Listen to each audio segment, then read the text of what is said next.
Vamos a hablar hoy de patología pulmonar.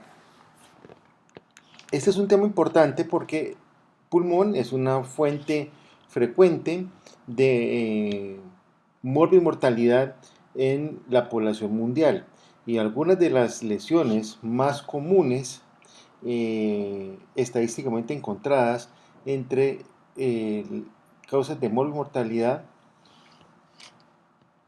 pues hacen parte o se originan de este órgano. Por lo tanto, vamos a analizar algunos aspectos de alta relevancia. Inicialmente, como en casi cualquier alteración a nivel de sistemas en el cuerpo humano, hay que tener en cuenta los trastornos congénitos y el pulmón no es ajeno a ello. Algunos trastornos congénitos importantes son la agenesia y la hipoplasia pulmonar. La agenesia pulmonar es la ausencia de desarrollo o deformación de un pulmón.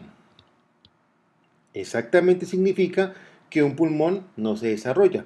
Por lo tanto, si uno tiene una agenesia bilateral, uno puede vivir con ciertas restricciones, pero definitivamente no hay forma de hacerlo con una agenesia bilateral del pulmón. Por lo tanto, las agenesias bilaterales son incompatibles con la vida, mientras que las unilaterales pues permiten el desarrollo de una vida más o menos normal.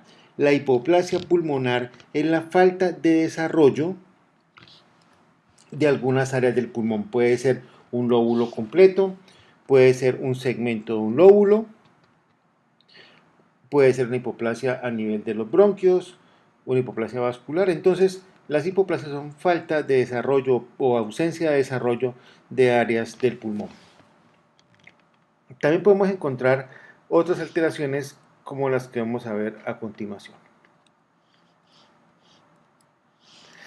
Una alteración relativamente frecuente del desarrollo de pulmón y tórax es la hernia diafragmática. La hernia diafragmática congénita consiste en la presencia de un orificio o un aumento exagerado del hiato esofágico, permitiendo la entrada de vísceras intraabdominales hacia la cavidad torácica, desviando el eje del corazón, como pueden verlo ustedes allí, y a su vez impidiendo un adecuado desarrollo del pulmón.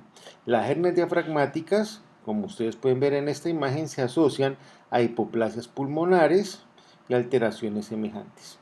Una causa importante de morbilidad y de mortalidad intrauterina y muerte al momento del nacimiento o previo a él es la presencia de hernias diafragmáticas. Cuando un individuo nace con una hernia diafragmática, puede ser corregida quirúrgicamente y puede llegar a tener una vida normal siempre y cuando no haya existido algún tipo de daño isquémico al intestino o a algún órgano que se haya introducido a la cavidad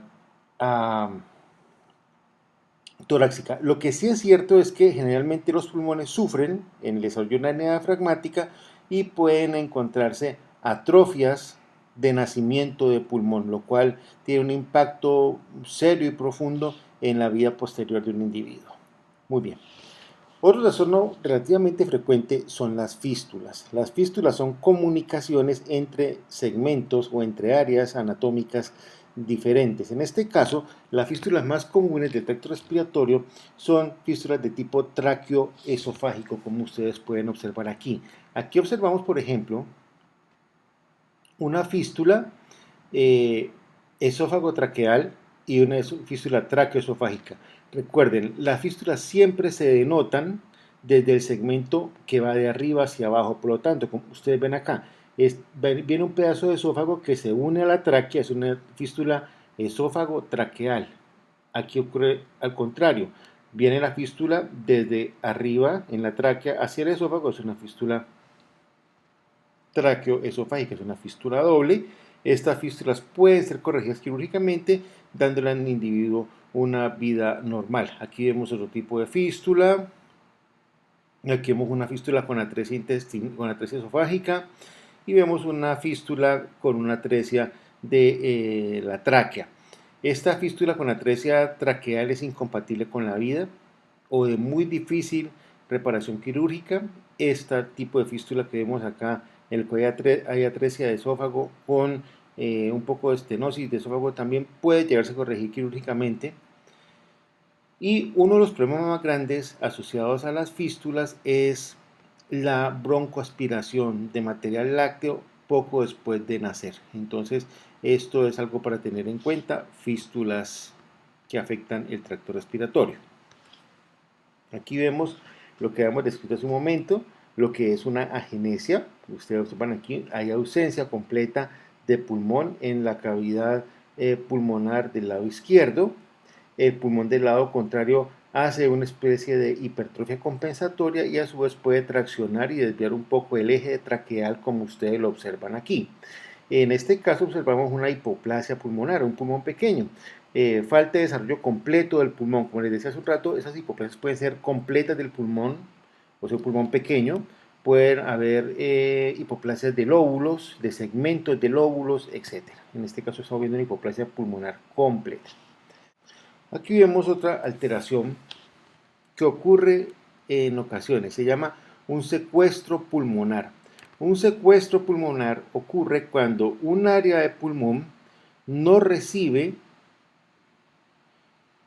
un bronquio. Entonces, esa área de pulmón no tiene actividad respiratoria y generalmente se infecta, se forma una caverna, un absceso y esto puede llevar a neumonía e incluso a la muerte. Secuestro pulmonar. Hay secuestros pulmonares congénitos o a veces pueden ser secundarios, alteraciones de otro tipo que veremos más adelante como la bronquiectasia. Entonces, un secuestro pulmonar, recuerden, es un área de pulmón que no recibe ventilación, pero sí tiene ramas vasculares a su interior y a través de él llega por vía hematógena microorganismos produciendo el proceso infeccioso. El edema pulmonar, bueno, es un tema que ya desarrollamos previamente, entonces podemos verlo por encima. Ya habíamos tratado en profundidad ese tema cuando hablamos de trastorno hemodinámico. Recuerden que las causas de edema pulmonar puede ser incremento de la presión venosa o decremento de la presión oncótica. También obstrucción linfática e injuria alveolar puede producir edema pulmonar. Lo que debemos tener en cuenta siempre es que el edema pulmonar puede producir dificultad respiratoria muy notable y por otro lado, el edema pulmonar es un evento, como ya se había descrito, preagónico y casi todos los pacientes al momento de fallecer presentan algún grado de edema pulmonar. Muy bien. Un grupo de enfermedades pulmonares muy notables y comunes son las llamadas enfermedades pulmonares obstructivas crónicas, acrónimo de EPOC. EPOC es un acrónimo de lo que acabamos de describir. Son enfermedades que se caracterizan por obstrucción al paso de aire y este grupo, llamado EPOC, son básicamente 4 enfermedades: el enfisema, la bronquitis crónica, el asma y las bronquiectasias. Son mucho más comunes, estadísticamente hablando, el asma que todas las demás. ¿Por qué? Porque el asma tiene un componente alérgico importante. No obstante, desde el punto de vista de patología y de morbimortalidad, enfisema y bronquitis crónica tienen un impacto muy profundo. Entonces, veamos un poco más acerca de esta alteración. La EPOC es un grupo de enfermedades, ya dijimos las más comunes, bronquiectasia es la más rara de ellas, que tienen una característica común, es la obstrucción crónica al paso de aire. La gran diferencia entre enfisema y bronquitis crónica frente al asma es que el asma se caracteriza por ser una obstrucción reversible al flujo de aire, mientras que el enfisema y la bronquitis crónica son una obstrucción irreversible o parcialmente reversible al flujo de aire. Esa es la gran característica y diferencia entre asma y bronquitis crónica de enfisema. Repito, el asma es una obstrucción reversible al flujo del aire, mientras que en la bronquitis crónica y el enfisema la obstrucción es parcialmente reversible o definitivamente irreversible. Eso nos lleva a pensar que el asma es una enfermedad que puede desarrollarse precozmente. Es frecuente que su desarrollo empiece en niños, aunque puede alcanzar a adultos a tener esta enfermedad, mientras que el enfisema y la bronquitis crónica es una enfermedad más común en personas mayores y con un antecedente común, es el abuso del tabaco. Muy bien. Los pacientes con enfisema y bronquitis crónica tienen algunas características físicas. Por ejemplo, ustedes observan en esta gráfica que el paciente con enfisema es un paciente delgado, consumido, de color rosado, mientras que el paciente con bronquitis crónica es un paciente que tiende al sobrepeso y la obesidad con una coloración cianótica en sus extremidades distales y en la cara. Entonces, en ambas enfermedades hay obstrucción, pero la enfermedad es distinta en uno o el otro.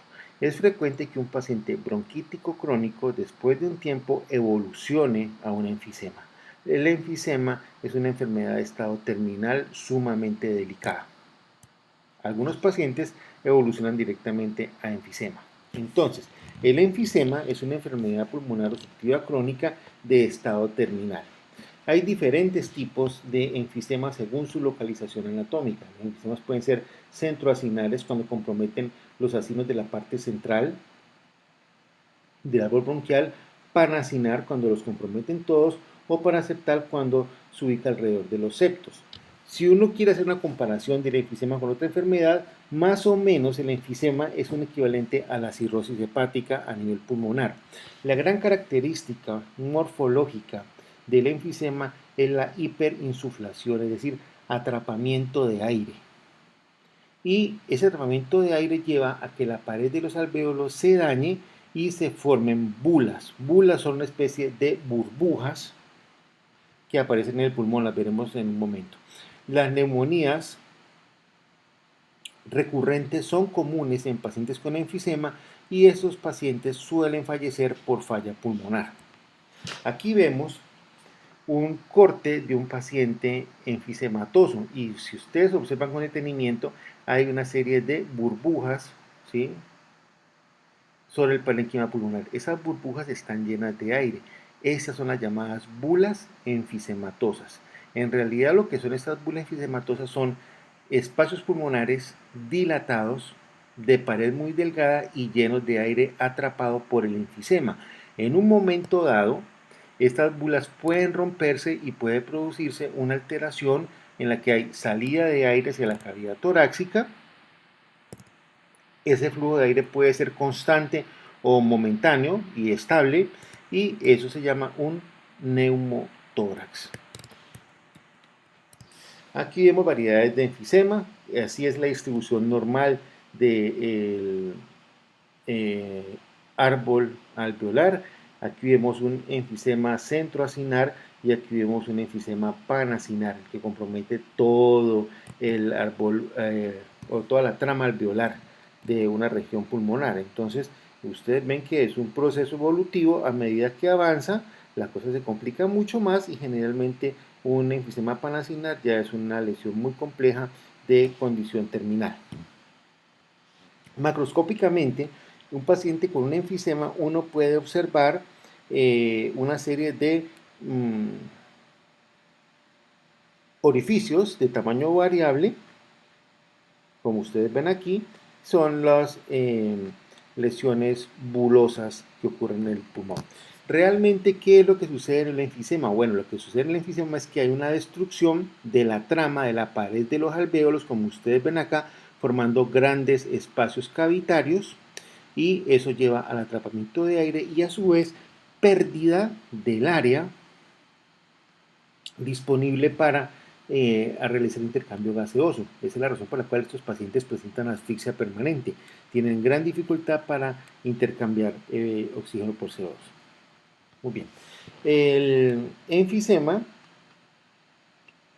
tiene una relación íntima a la exposición al tabaco y a reacciones inmunológicas que llevan a la destrucción del septo alveolar.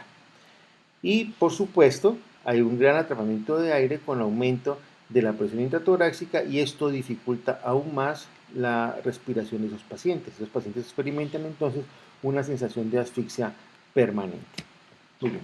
La bronquitis crónica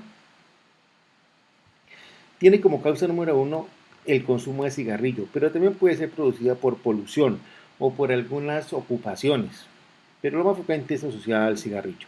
Los pacientes con bronquitis crónica tienen una gran característica y es una tos permanente que empeora con el tiempo. Y además de eso, estos pacientes, como tienen una obstrucción continua al flujo de aire, presentan cianosis, como ya lo hemos dicho hace un momento. Si ustedes no saben qué es cianosis, es una coloración violácea, de color violeta o morado, principalmente en las extremidades distales, pies y manos, y en la región central de la cara, principalmente alrededor de la boca. Muy bien.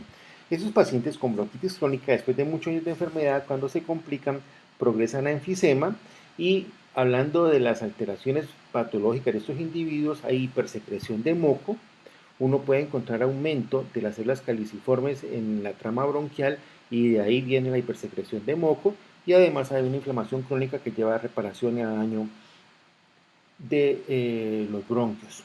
Entonces ustedes van a ver que un paciente con bronquitis crónica va a tener hiperplasia de las glándulas mucoides, como estamos viendo acá, y va a haber una cantidad de moco en el interior del lumen bronquial que ayuda a que la obstrucción sea mayor.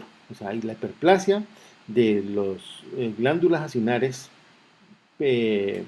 mucoides peribronquiales disminuyen por su aumento de tamaño el espacio luminal del bronquio y la cantidad de moco secretado hacia el interior del lumen bronquial pues empeora el cuadro.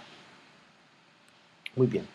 El asma, desde el punto de vista clínico, se parece a la bronquitis crónica. El asma produce una obstrucción a el ingreso del aire y también a la salida del aire. Y esa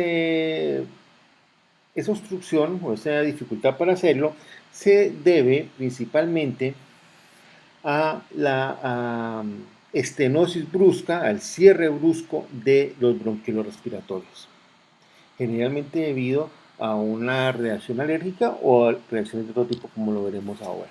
Los pacientes asmáticos tienen un signo clásico, es la llamada sibilancia, que es un signo equivalente a broncoespasmo, un cierre del bronquio.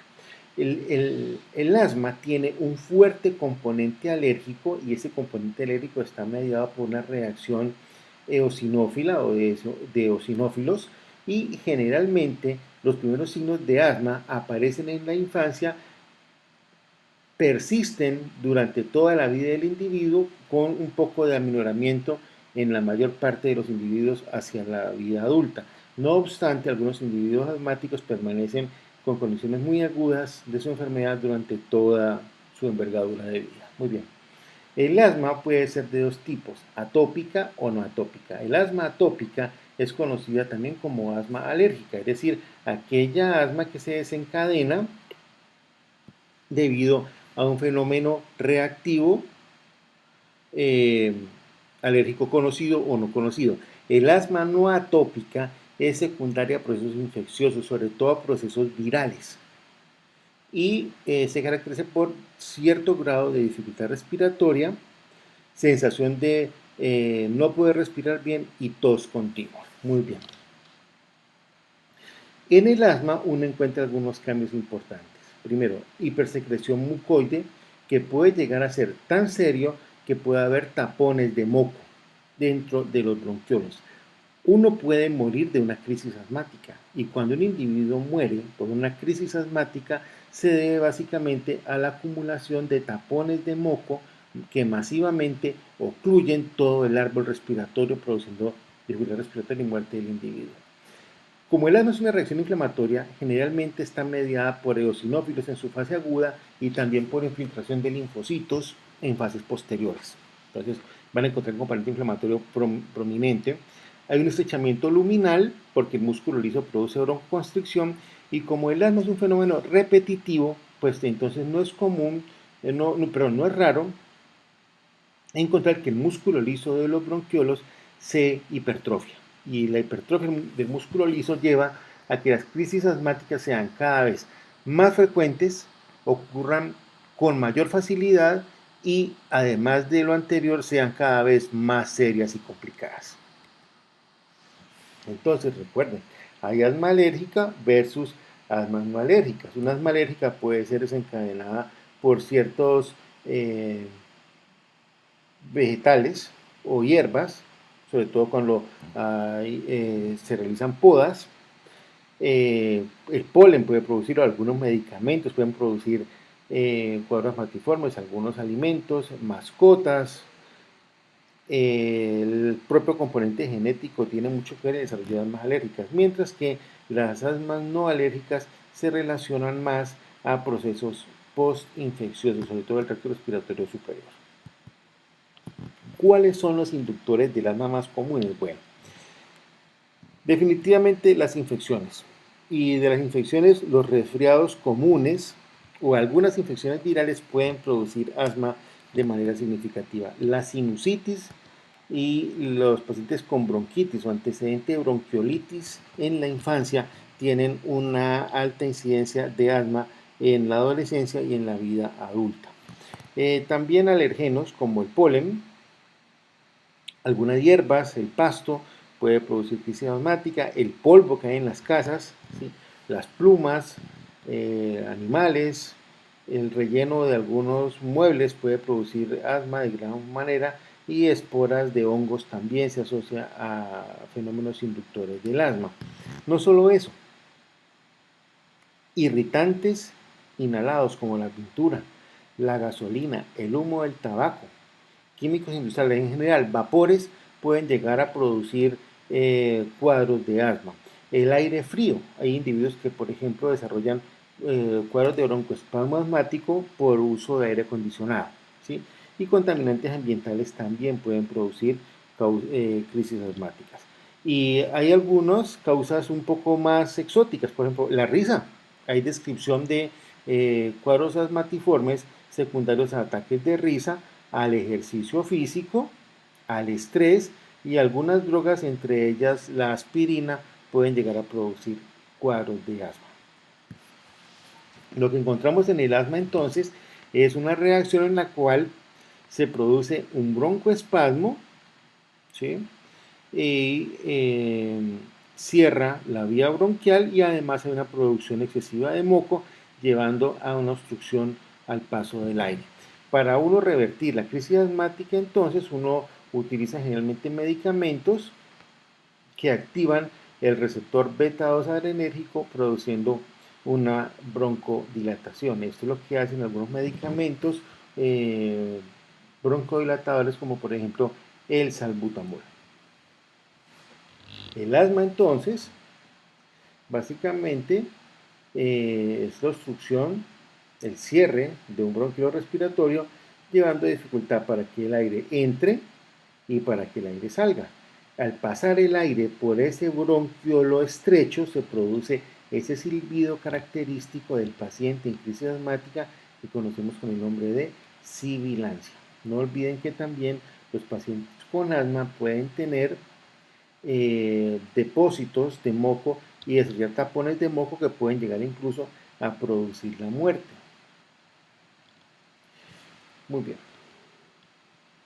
Dentro del esputo de un paciente con asma, uno puede encontrar restos de macrófagos, unos elementos llamados cristales de Charcot-Leyden, pueden encontrarse las inflamatorias, espirales de Kurzmann, que son residuos de moco, y puede encontrar además eosinófilos, restos de células epiteliales y cilindros bronquiales. Bien, en realidad no tiene mayor relevancia que ustedes conozcan esto, mientras ustedes no vayan a trabajar en el área de la investigación o del estudio diagnóstico de pacientes asmáticos, pero simplemente conozcan que el esputo de un paciente con asma bronquial puede tener un componente celular de gran importancia y es abundante. Muy bien. Ahora, para prevenir el asma, entonces, básicamente la respuesta más simple, ¿cuál es? Es prevenir la exposición a aquellas cosas que la inducen.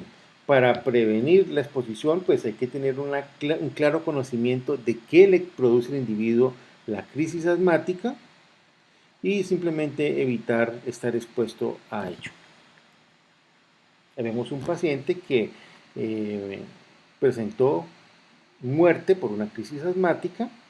Vemos aquí el bronquio respiratorio, donde es el número 2, es lo que queda del lumen. Había una gran estrechez para paso de aire, abundante moco, como ven en la parte que estoy señalando, y el músculo liso hipertrófico, lo que nos indica que este paciente ha tenido crisis asmáticas a repetición durante muchos años, y por fuera del bronquiolo un componente inflamatorio abundante de gran importancia. Entonces esto es a grandes rasgos un cuadro histológico de un asma. La bronquiectasia es la EPOC menos común. Básicamente, las bronquiectasias son dilataciones de los bronquios asociadas a inflamaciones con necrosis. Puede haber bronquiectasias congénitas, pero la causa número uno de bronquiectasias es la tuberculosis, ¿sí? O infecciones bacterianas, en pocas palabras, neumonías. También otras enfermedades como artritis reumatoidea, lupus o obstrucciones bronquiales por cuerpos extraños pueden producir bronquiectasias. No olviden, bronquiectasia es la dilatación de un bronquio asociado a inflamación con necrosis. Eso produce un daño pulmonar importante y puede generar lesiones que deriven en una absceso pulmonar y después de ello sepsis, y en casos complicados puede llegar a haber incluso la muerte. Bien. Las bronquiectasias pueden ser focales, como ustedes observan acá, dilataciones en solamente una región, o pueden ser extensas cuando comprometen todo el pulmón, y en estos casos la lesión es incompatible con la vida. Uno de los signos clásicos de la bronquiectasia es el esputo, y como en la bronquiectasia hay necrosis, ese esputo es purulento. Los individuos con bronquiectasia pueden llegar a toser, porque esos pacientes con bronquiectasia tosen mucho, pueden llegar a toser abundantes cantidades de esputo. Y cuando digo abundantes cantidades de esputo, son cantidades grandes. Por ejemplo, un individuo con una bronquiectasia masiva en ambos pulmones puede llegar a arrojar aproximadamente 200 centímetros cúbicos diarios de esputo, lo cual es una cantidad absurdamente grande. Muy bien. Pasemos a otro tema, vamos a hablar de neumoconiosis. Las neumoconiosis son un grupo de enfermedades pulmonares que tienen un origen ocupacional, es decir, relacionadas al trabajo, a la labor del individuo. Las neumoconiosis más comúnmente conocidas son las llamadas, o son también conocidas como pulmones del minero. ¿Por qué? Porque ocurren con mayor frecuencia en personas que trabajan en minas. La neumoconiosis generalmente pueden ser producidas por polvo, por químicos o por materiales orgánicos. Entre los materiales que más frecuentemente producen la neumoconiosis está el carbón, pero que produce la neumoconiosis llamada antracosis, es decir, aquellos individuos que trabajan en una mina de carbón desarrollan una lesión pulmonar llamada antracosis. Cuando esta enfermedad aparece en un individuo que trabaja en una mina de sílice, la enfermedad se llama silicosis. Cuando la lesión aparece en una persona que trabaja en un sitio donde se extrae asbesto, la enfermedad se llama asbestosis. Si aparece después de realizar una actividad o durante una actividad en la que se expone al berilio, la enfermedad se llama beriliosis. Si están expuestos a óxido férrico, se llama ferricosis. Y algunas enfermedades, algunos casos en individuos que trabajan, por ejemplo, en ingenios o en fábricas de papel que están expuestos al bagazo, pueden desarrollar una enfermedad llamada bagazosis. Algunos insecticidas también pueden llegar a desarrollar esta enfermedad. El heno también puede llegar a producir un cuadro parecido a la neumoconiosis. Básicamente, en la neumoconiosis lo que ocurre es que el pulmón reacciona a estos cuerpos extraños haciendo fibrosis progresiva. Entonces, con el paso del tiempo, el pulmón se va fibrosando. Es decir, se va reemplazando de estroma de los alvéolos, donde hay intercambio gaseoso, por fibrosis. Entonces las personas por esa razón van perdiendo capacidad respiratoria y poco a poco llegan a falla pulmonar. Las neumoconiosis tienen algo muy particular e importante, y es que como son enfermedades laborales, son las causantes de que la vida laboral de individuos que trabajan en minas sea mucho más corta. Por lo general, los individuos que trabajan en minas tienen un tiempo de jubilación mucho más temprano que las personas que no lo hacen, y esta es principalmente la razón: evitar el desarrollo de complicaciones de estas que definitivamente acortan la expectativa de vida de las personas. Individuos que trabajan, por ejemplo, en la industria aeroespacial, bomberos, en soldadura, en minería, en granjas, están expuestos a las llamadas neumoconiosis. Muy bien. Silicosis, ya sabemos, expuestos al sílice. Antracosis, expuestos al carbón. Recordemos que uno normalmente puede desarrollar algún grado de antracosis por exponerse al carbón. ¿Y el carbón puede obtenerlo de dónde? De exponerse a quemas de leña o al consumo de cigarrillo. La propia contaminación ambiental produce antracosis. Lo que pasa es que nunca va a ser tan seria la antracosis al exponerse a cigarrillo, a quemas, a contaminación ambiental, que la que puede ocurrir al exponerse a micropartículas en el interior de una mina. Con el asbesto se produce la asbestosis. Recuerden que la partícula de asbesto tiene esta forma característica de palillo de tambor llamado el cuerpo ferruginoso, ¿sí? Y el asbesto tiene una particularidad: aparte de producir neumoconiosis, se asocia al desarrollo de una enfermedad sumamente delicada llamada mesotelioma maligno. El mesotelioma maligno es un tumor maligno que aparece en la pleura, ¿sí?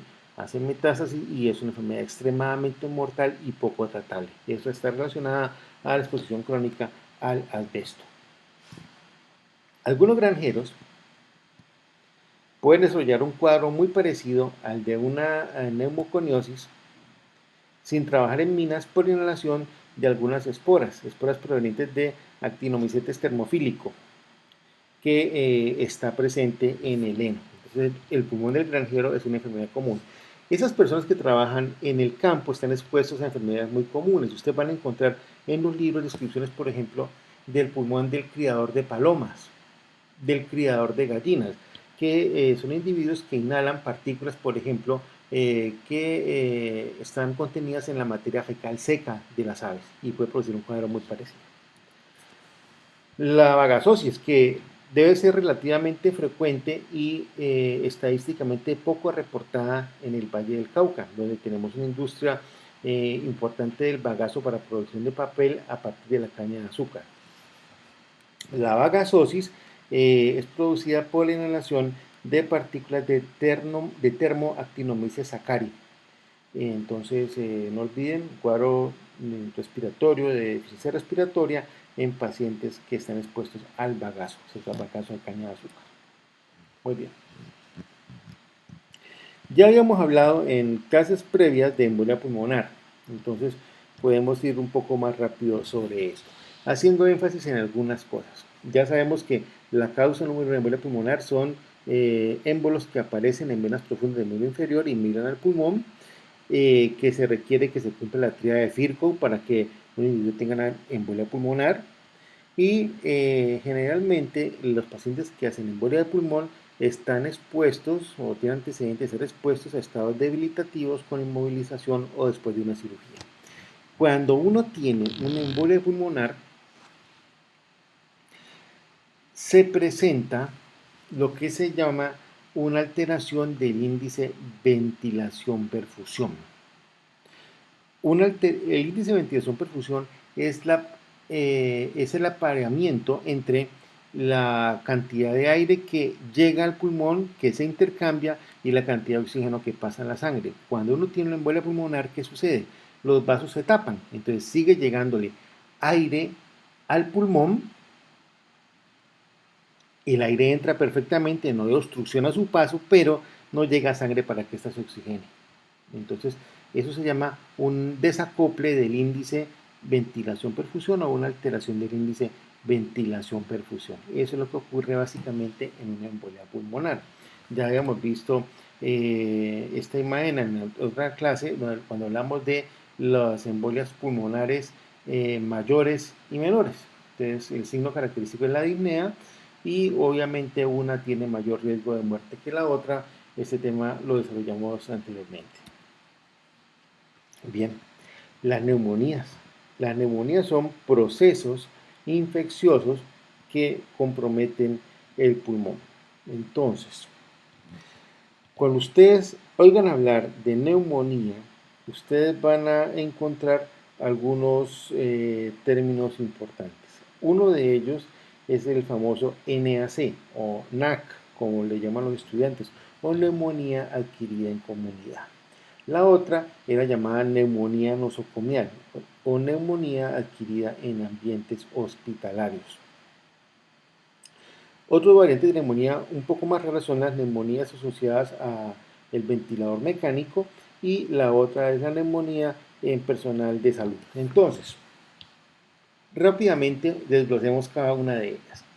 La neumonía adquirida en comunidad es la neumonía clásica que le puede dar a cualquier individuo por gérmenes comunes o no comunes, pero sin haber estado en un ambiente hospitalario. El segundo gran grupo es la neumonía nosocomial, que son neumonías producidas generalmente por gram negativos o a veces incluso por los mismos gérmenes que producen la neumonía adquirida en comunidad, pero con la particularidad son gérmenes multiresistentes. ¿Por qué? Porque estos gérmenes han estado expuestos a antibióticos y han desarrollado cierto grado de resistencia, lo cual les confiere una alta tasa patogénica y generalmente se asocian a tasas de mortalidad muy elevadas. Muy bien.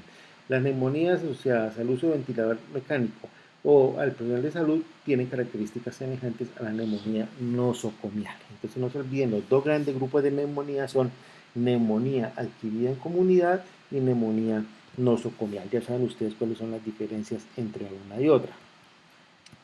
Ahora, desde el punto de vista anatómico, las neumonías pueden ser de tipo lobar.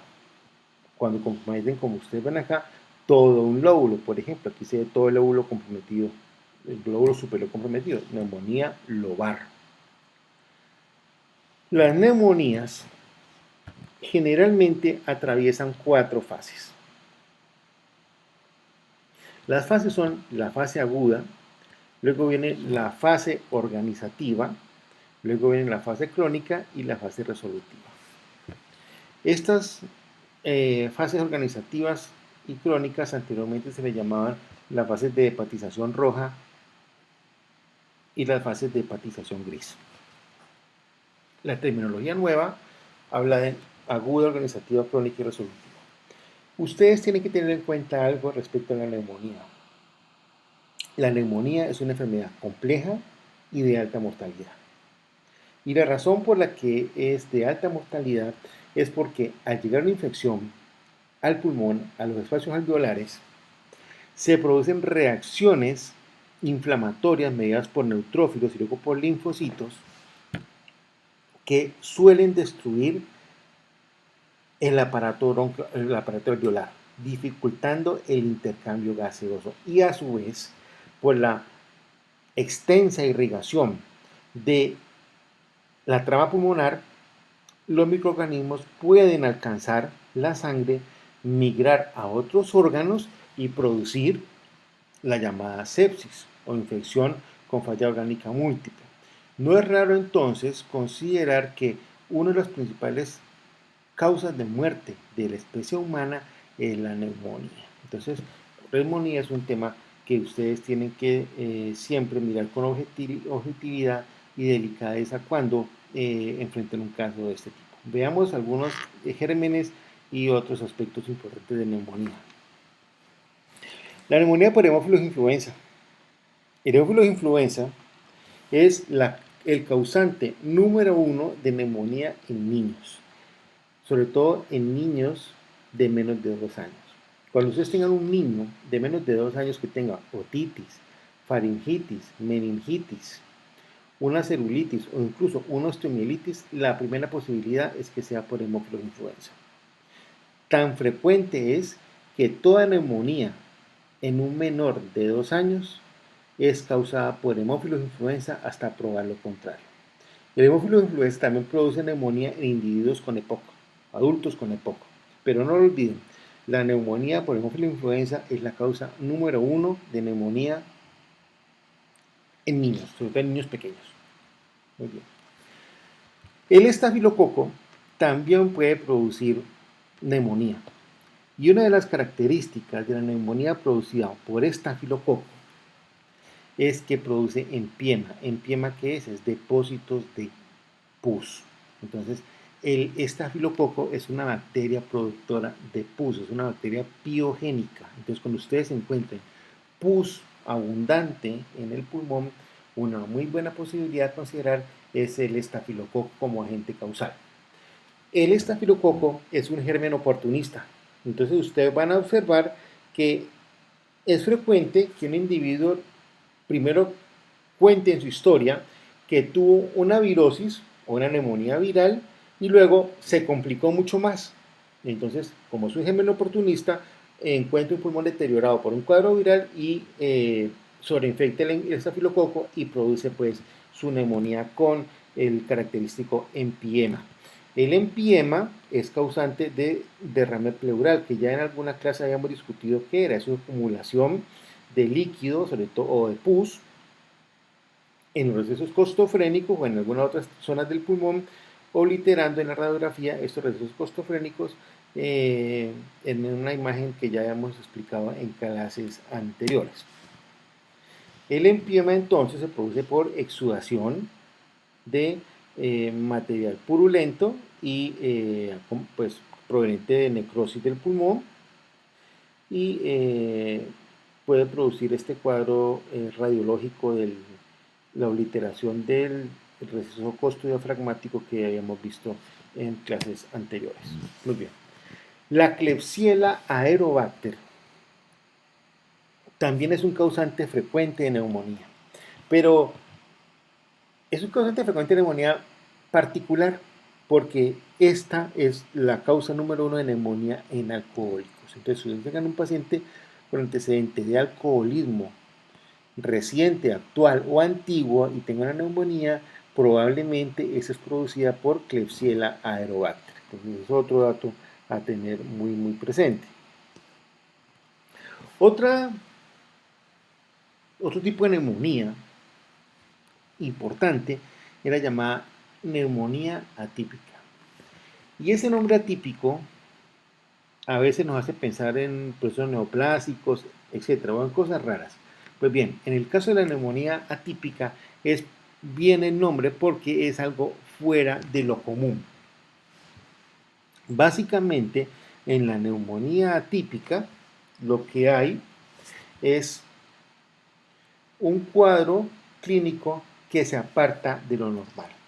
La gran característica de la neumonía atípica es que es una neumonía clásica en el estudio radiológico, pero clínicamente no lo es. Es decir, cuando ustedes observan las radiografías de un paciente con neumonía típica, presentan un cuadro imagenológico que asusta al médico. Se ve completamente anormal, pero clínicamente el paciente está mucho mejor de lo que parece estar en la radiografía. Es decir, por eso es un dicho clásico de los médicos: en la neumonía típica el paciente está más enfermo en la radiografía que en la cama. Entonces no lo olviden, es un paciente con muy buen estado general, pero radiográficamente se ve muy comprometido el pulmón. La neumonía típica es producida por gérmenes un poco raros, entre ellos el Mycoplasma pneumoniae, ¿sí? Entonces, de ahí viene su origen. Estas neumonías atípicas suelen ser autolimitadas, no suelen complicarse, no suelen dejar complicaciones, pero no obstante, en algunas ocasiones cuando uno tiene neumonía típica, algunos oportunistas como el estafilococo pueden sobreinfectar el pulmón y ahí sobrevenir una complicación mayor.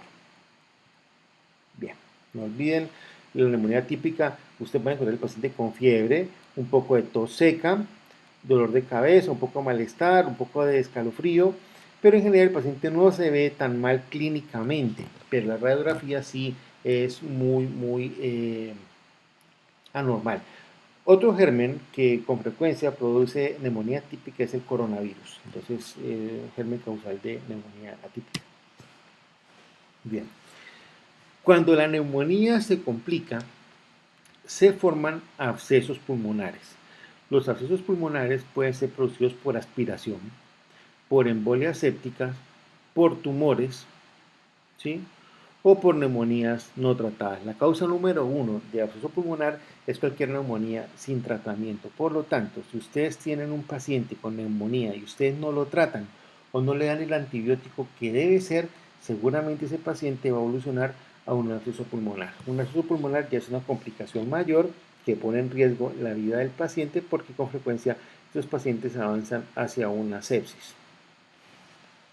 Cuando uno tiene un absceso pulmonar, entonces se forman cavernas en el interior del pulmón, eso es tejido necrótico y buena parte de ese tejido necrótico se emboliza así, a otros órganos, produciendo siembras infecciosas y microorganismos también, bacterias, migran por el torrente sanguíneo a otros órganos, produciendo entonces eh, este compromiso llamado sepsis.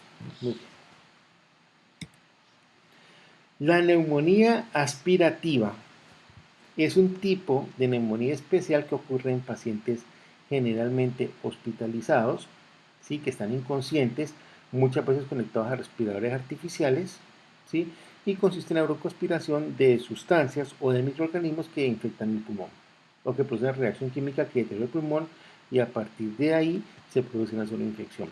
Estos pacientes con neumonía aspirativa generalmente tienen algún grado de incapacidad para la deglución, y entre el contenido que frecuentemente se aspira es el contenido gástrico. Un reflujo gastroesofágico, una regurgitación de contenido gástrico puede irse por vía traqueal al pulmón y producir una irritación química que predispone al desarrollo de una neumonía de tipo aspirativo. Clásicamente, la neumonía aspirativa aparece en la parte posterior de los lóbulos y en el segmento superior de los lóbulos inferiores. Y las neumonías aspirativas con gran frecuencia llevan al desarrollo o formación de abscesos del parénquima pulmonar. Las neumonías nosocomiales, todas las que hablamos hasta ahora, son neumonías adquiridas en comunidad. Entonces, las neumonías nosocomiales, ya dijimos, su gran característica, ¿cuál es? Es que aparecen pacientes que tienen una estancia hospitalaria. Ojo, existe una neumonía asociada a ser trabajador de salud. ¿Sí? Entonces, uno como trabajador de salud está expuesto a gérmenes nosocomiales y a gérmenes adquiridos en comunidad con un agravante. Generalmente los pacientes tienen cuadros un poco más delicados por la exposición a ambos tipos porque puede haber multiresistencia. Muy bien, centrémonos en la neumonía nosocomial. Es aquella neumonía que aparece en paciente que se hospitaliza. Los gérmenes más comunes que producen neumonía nosocomiales son gérmenes gram negativos, como la Pseudomonas aeruginosa, Klebsiella aerobacter, que también hemos visto en su momento en pacientes alcohólicos, E. coli, el Streptococcus pneumoniae y la Haemophilus influenza. Son gérmenes que con frecuencia producen neumonía nosocomial. No olviden, la gran característica de las neumonías nosocomiales es la multiresistencia, la relativa alta agresividad y con mucha frecuencia se asocian a alta tasa de mortalidad. Bien. El neumococo es causante de neumonía tanto adquirida en comunidad como nosocomial, con una particularidad: la neumonía nosocomial por neumococo es de alta mortalidad y se caracteriza por una multiresistencia seria. Muy bien. Un dato anexo: la neumonía por Klebsiella aerobacter recibe otro nombre, un epónimo. Se le llama la neumonía de Friedlander. De pronto en algún libro pueden encontrar eso, o en un examen de residencia pueden llegar a encontrar ese nombre. No olviden, neumonía de Friedlander se refiere a Klebsiella aerobacter. Recuerden que es un germen comúnmente causante de neumonía en alcohólicos. Muy bien. La TBC es otra enfermedad pulmonar que tiene un ciclo importante.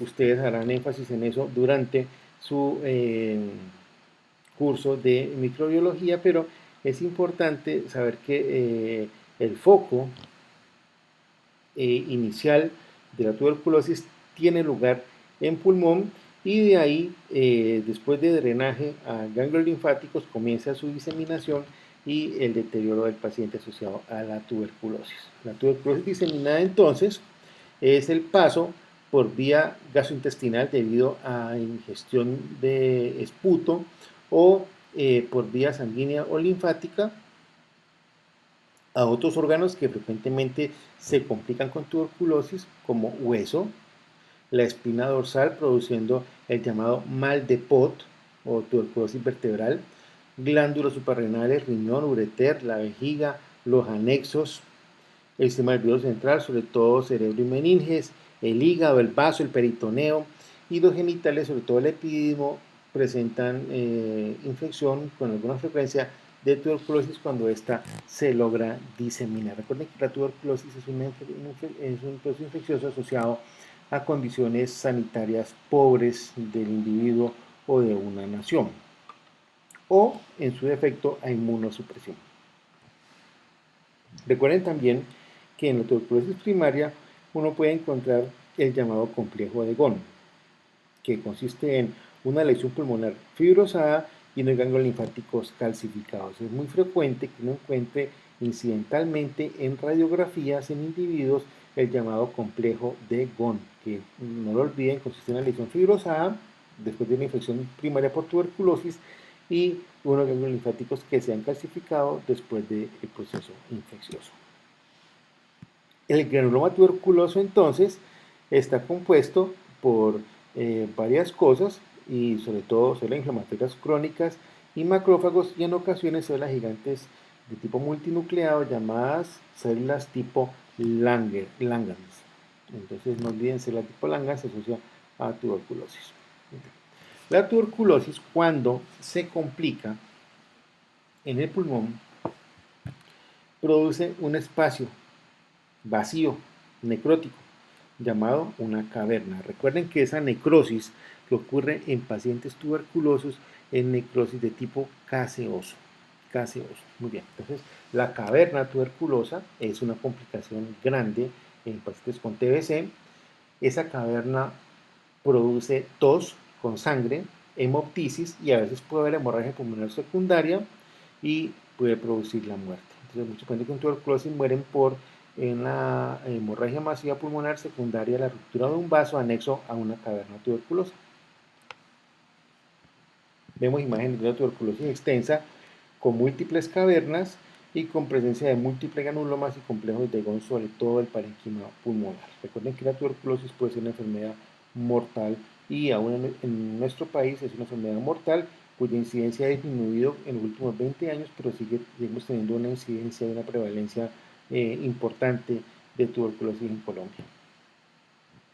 La tuberculosis miliar hace parte de la tuberculosis diseminada y consiste en la presencia de incontables tubérculos o pequeños grupos de tuberculosis sobre la superficie de múltiples órganos, entre ellos pulmón, la superficie pleural y riñón y demás órganos frecuentemente afectados por tuberculosis.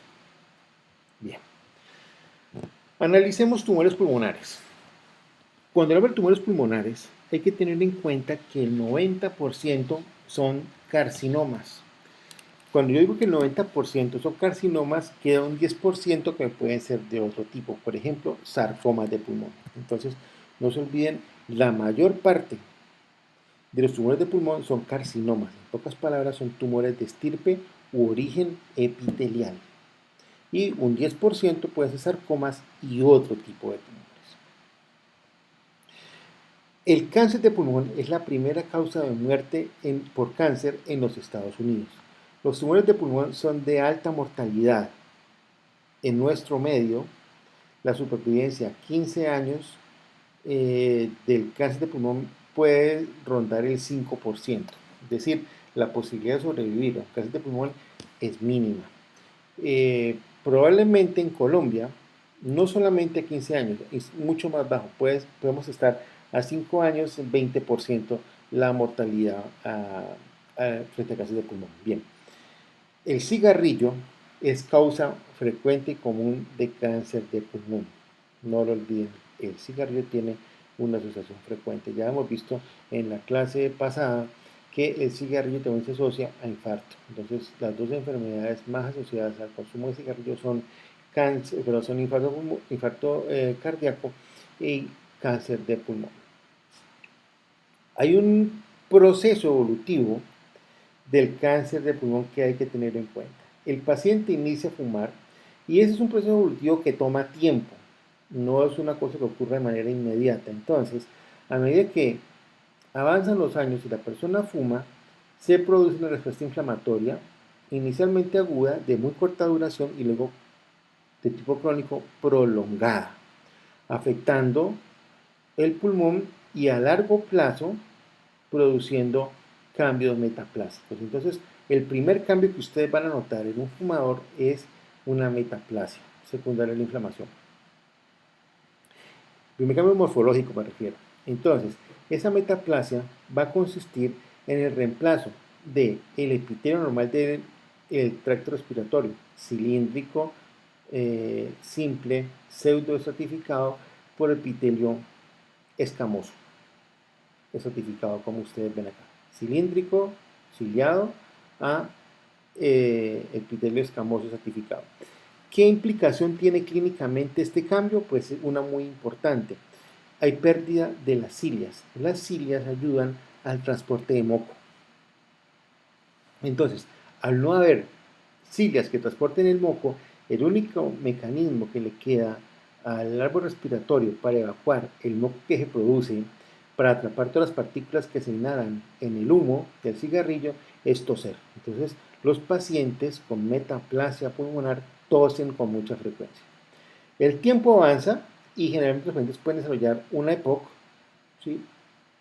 O algunos no lo hacen, pero luego viene el desarrollo de una displasia, es decir, el proceso inicial que va a derivar al desarrollo de un cáncer, que inicialmente es un carcinoma in situ, luego va a ser un carcinoma de tipo invasor, y con él luego vendrán procesos metastásicos y la muerte del individuo, o en su defecto, si es respuesta a tratamiento, pues la curación.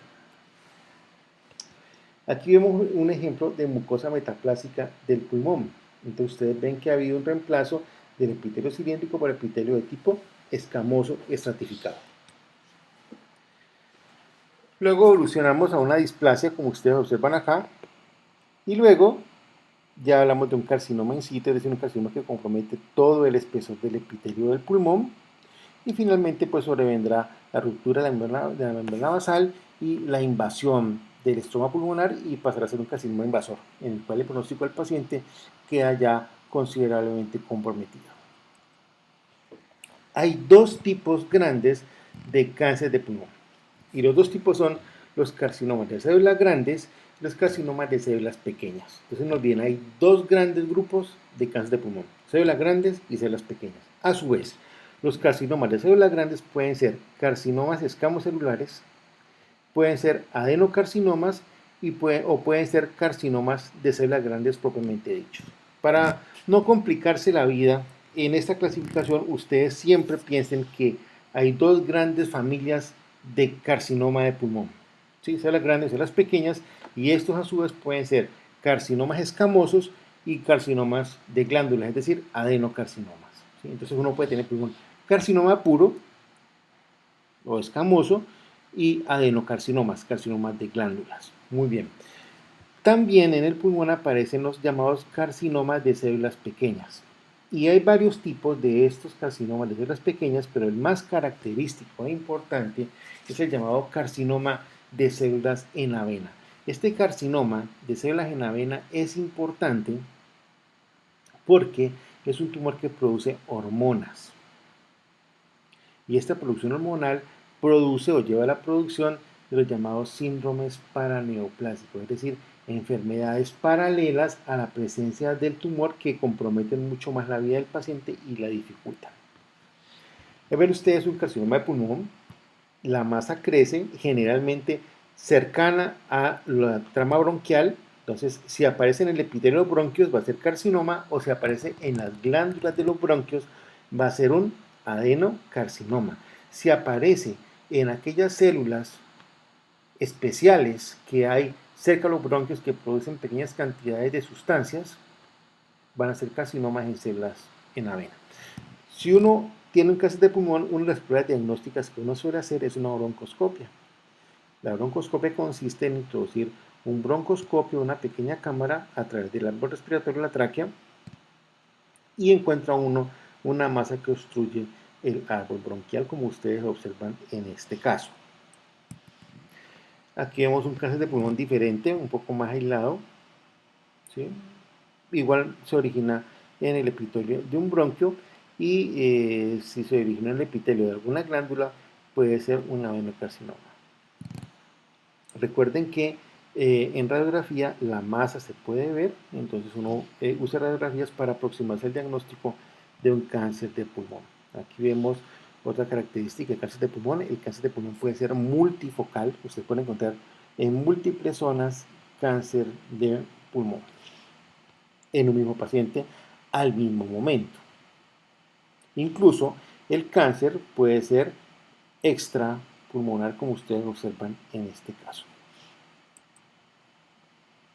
A veces el tumor es masivo y comienza a producir compresión bronquial, llevando a dificultad respiratoria del paciente asociada, complicando mucho más el cuadro del individuo. Ven ustedes ya una fotografía real de un carcinoma que ha infiltrado completamente el pulmón, y si ustedes son un poco acuciosos al observar, van a ver este infiltrado negro sobre el parénquima. Esto es antracosis, probablemente asociada al cigarrillo. Entonces, no se olviden, el cigarrillo es una causa importante de cáncer de pulmón.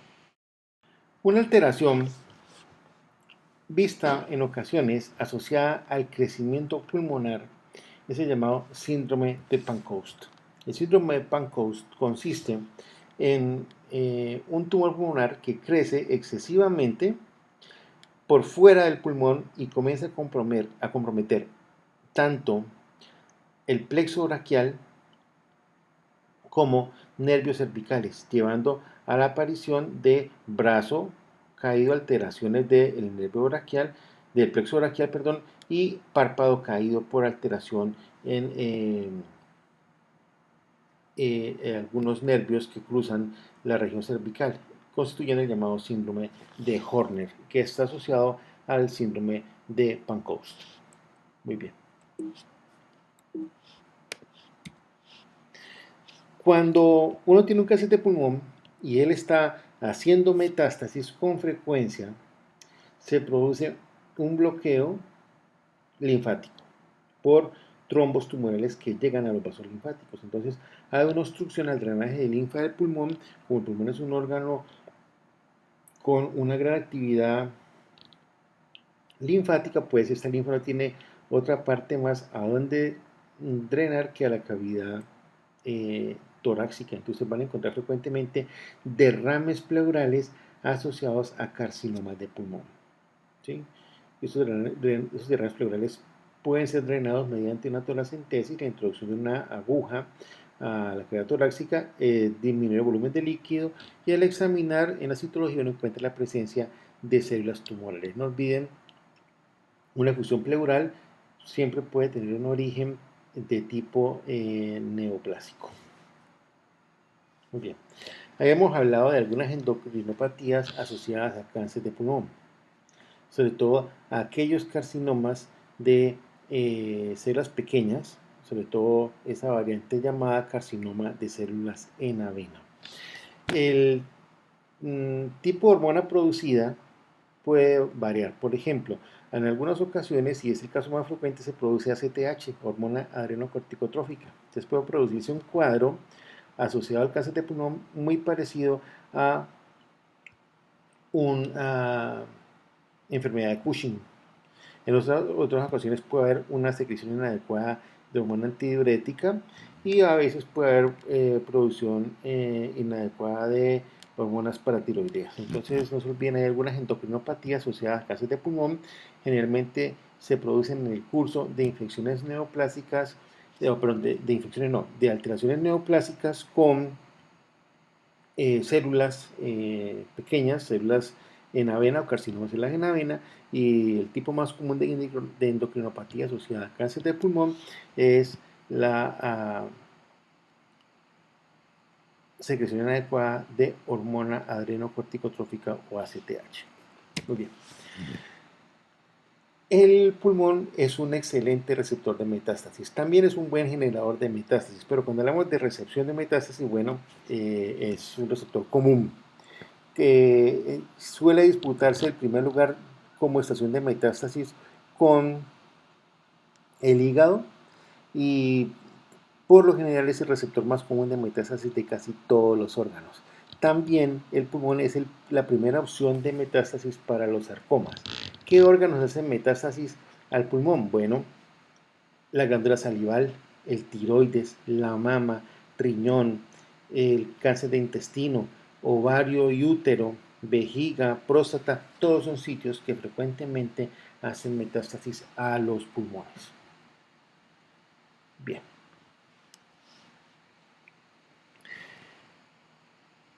Hablando de pleura, ya hemos hablado de un tumor asociado al asbesto, se llama el mesotelioma. Pero no olviden que el mesotelioma es un tumor maligno que aparece en la pleura y en el pulmón, pleura parietal y visceral, asociado a la exposición crónica al asbesto. Es un tumor mortal de muy mal pronóstico, mesotelioma de pleura. Cuando hablamos de fusiones o acumulaciones de líquido en la cavidad pleural, tenemos que pensar en las siguientes. Entonces, cuando veamos exudados o transudados, se le llama hidrotórax. Ya saben que los exudados tienen un origen inflamatorio, casi siempre infeccioso. Los transudados son originados en otras causas no inflamatorias. La sangre, cuando drena hacia la cavidad torácica, se le llama un hemotórax.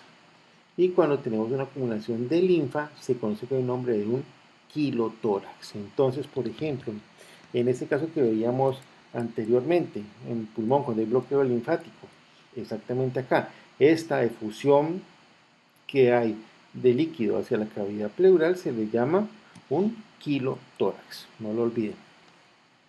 Muy bien. Un hemotórax, ¿qué es? Es la acumulación de sangre en la cavidad torácica por ruptura de un vaso, ya sea de origen traumático o de ruptura de una caverna o una hemorragia pulmonar de algún tipo que alcanza el espacio pleural. La causa número uno es trauma, indudablemente. Hemotórax. Bien. Y el neumotórax es la acumulación de aire cuando hay ruptura de la pared pulmonar o se rompe una bula enfisematosa. Entonces, neumotórax es la acumulación de aire en la cavidad torácica. ¿Qué particularidad tiene el neumotórax? Bueno, cuando es un neumotórax muy grande, puede llegar a colapso pulmonar, como ustedes observan acá, restringiendo la capacidad respiratoria del paciente. El paciente se torna cianótico, de mala condición general y puede incluso morir, porque es un cuadro abrupto. El tratamiento inmediato para un neumotórax es colocar un tubo de tórax para que el aire se evacúe, el pulmón se reexpanda y de esta manera el paciente pueda sobrevivir. El trauma pulmonar es muy frecuente en nuestro medio.